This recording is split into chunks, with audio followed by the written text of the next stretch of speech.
right, howdy hi there, thrill seekers, and that of course was not the theme song from Hawaii Five-0. You probably thought it was.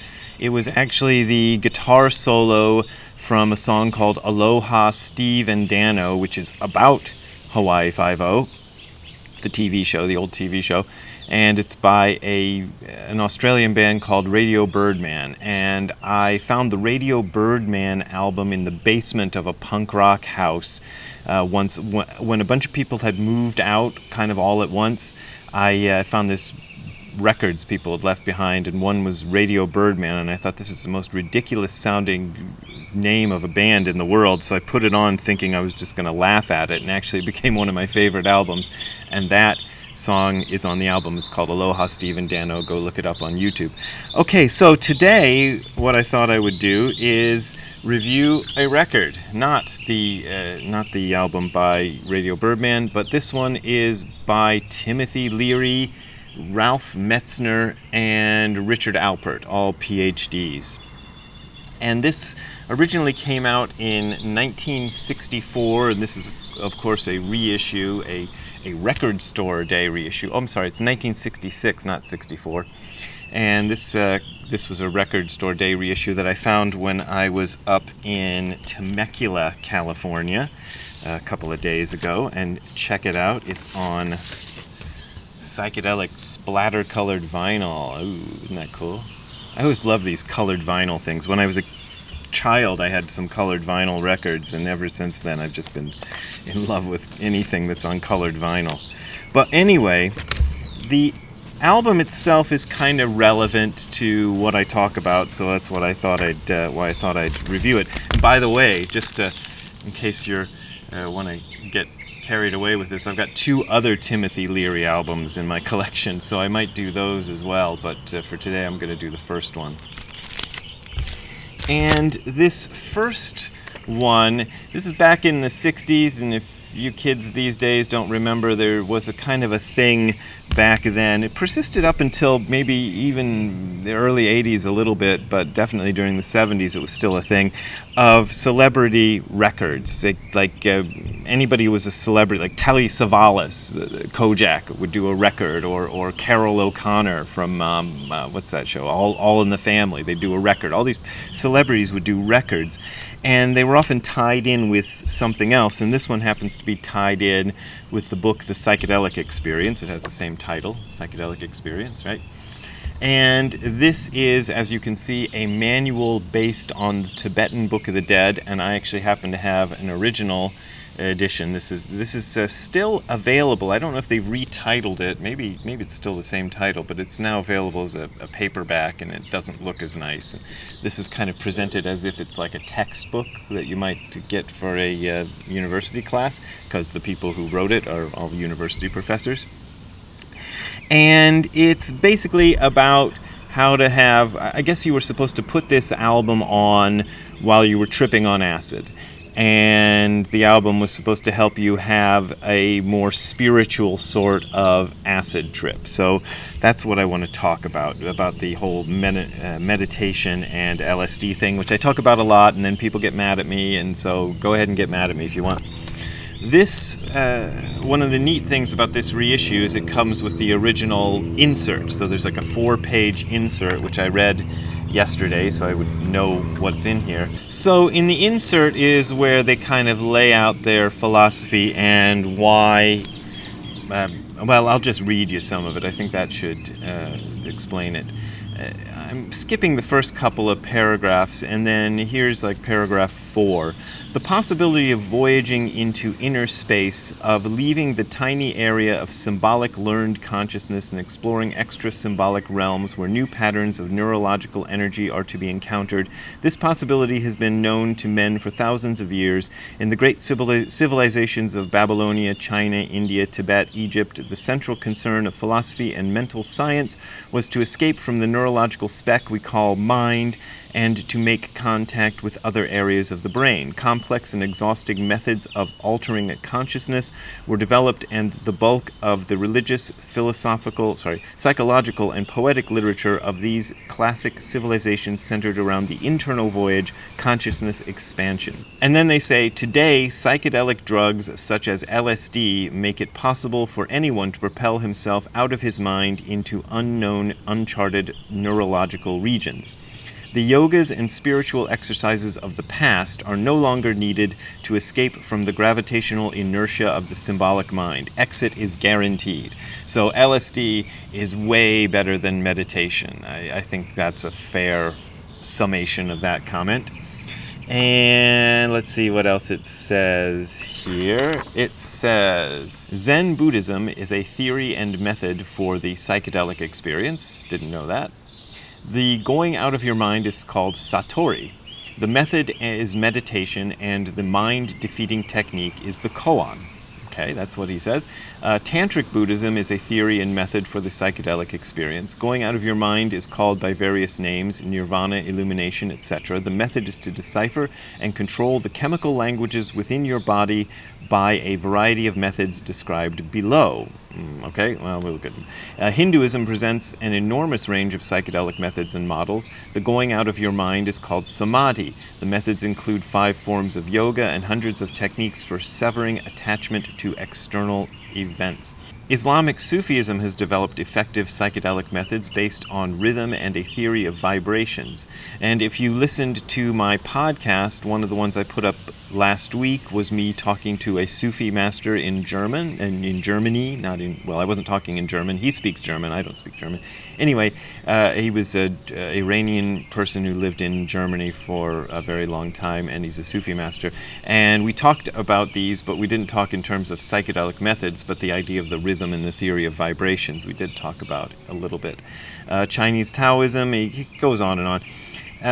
And then he says, this is back to the notes, careful examinations of these ancient texts reveal several important clues. 1, they all state that man can change his level of consciousness and find higher wisdom within. 2, they all agree that man's mind and man's inertial attachment to externals prevents his reaching other levels of consciousness. 3, they all present maps, metaphors, models for charting internal constellations. 4, they all describe allegorically or directly methods for getting out beyond the conceptual. 5, they all warn of the dangers, terror, and confusion which await the unprepared voyager. 6, they all list methods for dealing with these terrors and confusions. 7, the explanations, descriptions, and methods perfectly describe the psychedelic experience, but only to those who have the experiential background to read the message. And there's a whole bunch more. There's a lot in this insert about Tibetan Buddhism and the Book of the Dead and stuff. But there's more on the record about Zen Buddhism. The record is divided into 2 sides, as records are, and side 1 is going out, and side 2 is coming back. So I guess the idea is you would put on side 1 early in your trip, right after you'd taken the acid, or an hour after, whenever you expected to start tripping, and then you put on side 2, if you remembered to do that later on when you were coming down, and that would help you through. The advice they give is, all right, well, let's just read you some of the advice they give. One of the fun things for me is that there's a line early on side 1 that says, whenever in doubt, turn off your mind, relax, float downstream. And of course, those of you who are fans of the Beatles will know that John Lennon must have listened to this album, because those are the first lines in the song Tomorrow Never Knows off the Beatles album Revolver. So he must have been listening to this record, probably while high on acid. And he says, undo bonds that chain you to the external world, and there are 5, which are anxiety, desire, anger, doubt, and inertia. Saying, eliminate anxious restlessness, keep your body and feelings and intellect quiet and still like a quiet pool of water, maintain calm, relaxed awareness, eliminate all selfish wishes or desires, and adopt an attitude of joyous acceptance, eliminate all ill will, meditate on love and trust, eliminate doubt, maintain calm awareness, and so on and so forth, which is easier said than done, I would say. A lot of the extensive training that Buddhists go through, and in Zen Buddhism, the training basically consists of just sitting every day. There isn't really much more in sort of detailed training. If you sort of imagine that people doing a meditation program are getting a lot of detailed instructions, well, in Zen, at least in traditional Zen, you're not. You're just told to sit over and over. But a lot of that sitting over and over through the boredom and pain and just like hating it, that is a way to kind of help you when funny experiences begin. And that's not to say that funny experiences are the goal of this. That's one of the things that Timothy Leary and Richard Alpert, who is, by the way, I forgot to say this, he's Ram Dass. Richard Alpert, in case you don't know, changed his name to Ram Dass and wrote this book, Be Here Now, which I have too. And a lot of what they get wrong is this idea that the point of these practices is going out of your mind. Now, maybe the point of some practices is going out of your mind, but they start with Zen Buddhism, so they're obviously very fond of Zen. This comes through in a lot of the record in a way that I hadn't noticed before. It's like they kind of they talk about Tibetan Buddhism and Hinduism and stuff because they're very flowery and they kind of lend themselves more to the agenda that they're kind of pushing, that take LSD and have a spiritual experience. But it's the Zen Buddhists who they end up quoting the most. They quote the story, I'm not going to try to go in the whole story about there's two monks and they come across a girl and the girl can't get across the stream, so one monk takes the girl across the stream, and then hours later the second monk says, hey, why'd you do that? We're never supposed to touch women. That's the ancient Buddhist practice, was male monks never touch women. And the first monk who carried the girl across says, hey, I put the girl down hours ago. Why are you still carrying her? They quote that story. And they also quote an interesting story, which the Zen master says, the greatest miracle is when I am hungry, I eat, and when I am thirsty, I drink, which kind of points to the ordinary mind. And that's the thing that they're not getting, is what Zen Buddhism is about is ordinary mind. It is not about those trippy psychedelic experiences.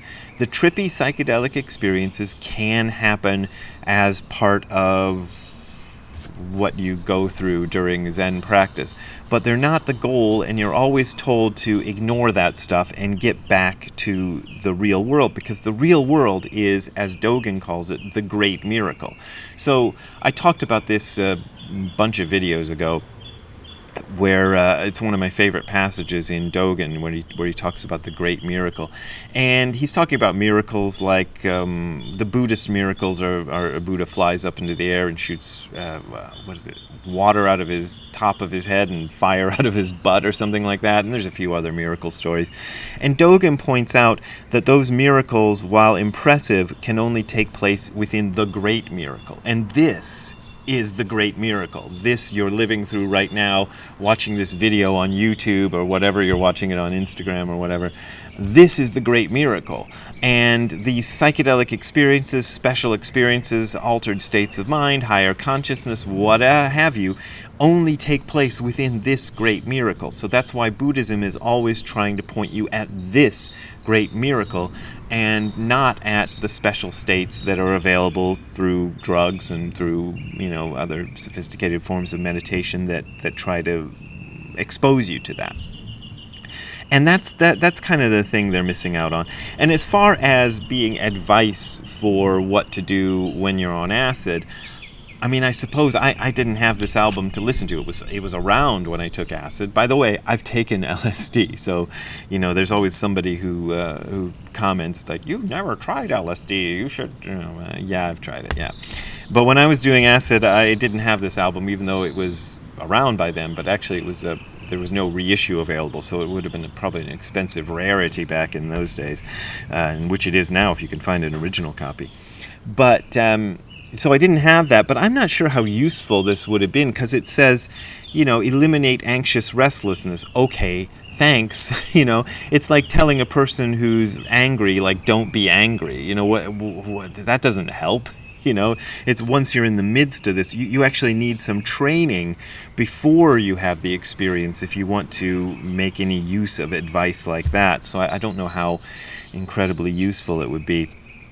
But there you go. So the other thing about the album, sorry, I just wanted to mention one thing, and this is just me being a guy who records and works on audio stuff, is it's really badly recorded. That's the funny thing. I mean, it's 1966, and okay, recording technology wasn't as sophisticated back then, but this sounds like they just had one of those, open reel tape recorders like my dad used to have. There's a little microphone on it, and they're just recording it and passing the microphone, because you can hear the sounds of the microphone being passed back and forth between the three guys who are recording, and you can hear a door opening at one point during the recording, and maybe somebody had to go out and go to the bathroom and they just left that in there. You can hear somebody coughing, you can hear dogs barking in the background. It's a really kind of cheaply recorded record for what it is. But I don't know. Timothy Leary's later albums are better recorded. Maybe I'll do reviews of those. So that's that. Make of it what you will. As an artifact from the era, which I kind of collect artifacts from this era, it's interesting, and I'm kind of happy to have it. But as serving the purpose it's supposed to serve, I'm not sure how good.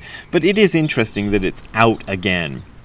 So that means there's young people who are now out there listening to this stuff who don't know what happened in the 70s and into the 80s with, all the addiction and terrible things. I mean, they should know.